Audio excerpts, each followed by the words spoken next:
Une annonce publique pour éviter les piques sournoises.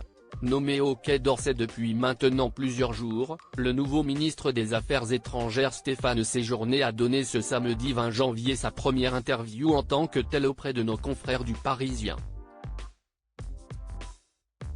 L'occasion pour lui d'aborder les grandes thématiques qui l'attendent, comme la guerre russo-ukrainienne ou encore le conflit opposant Israël au groupe terroriste Hamas dans la bande de Gaza, mais aussi de revenir sur des sujets plus personnels comme sa relation avec le Premier ministre Gabriel Attal, dont il était autrefois le compagnon.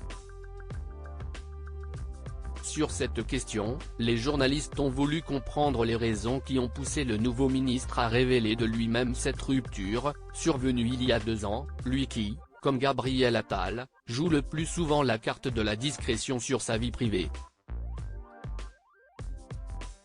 Prenant le temps de la réflexion, Stéphane Séjourné a livré son point de vue. D'abord, pour qu'il n'y ait pas d'ambiguïté sur nos relations avec le Premier ministre, a-t-il déclaré en premier lieu, expliquant qu'il ne voulait pas laisser ce potentiel champ libre à un certain nombre d'opposants. Soulagé de ne pas avoir été attaqué là-dessus, l'ancien député européen a souhaité aussi rappeler que cette relation n'est pas un sujet, ma responsabilité ici, dans ce ministère, n'est pas héritée.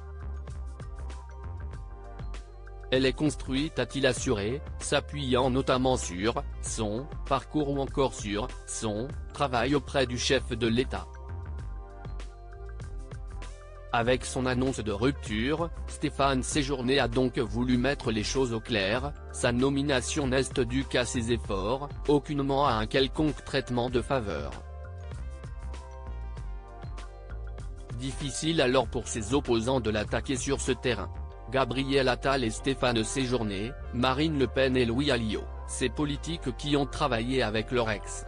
Stéphane Séjourné, ses confidences sur son handicap, autre sujet personnel sur lequel le ministre des Affaires étrangères et européennes a été interrogé, celui concernant son trouble de la dyslexie. Ce handicap, particulièrement important dans sa jeunesse et qui fait encore l'objet de moqueries aujourd'hui, est encore présent dans sa vie mais fait l'objet d'une lutte intense que le ministre mène au quotidien. À force de travail, de rééducation, j'ai presque gommé l'intégralité de mes défauts à l'oral. Cela revient toutefois quand il y a un moment de fatigue ou de stress important, et je n'y peux rien, a-t-il confié. Le ministre a également révélé avoir fait des progrès immenses. Il y a 15 ans, je n'aurais pas pu avoir la discussion que j'ai en ce moment avec vous.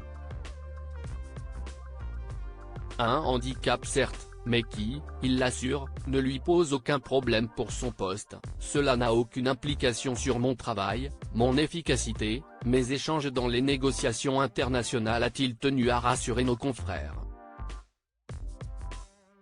Une affirmation à laquelle le président de la République croit certainement également, lui ayant confié le poste sans crainte.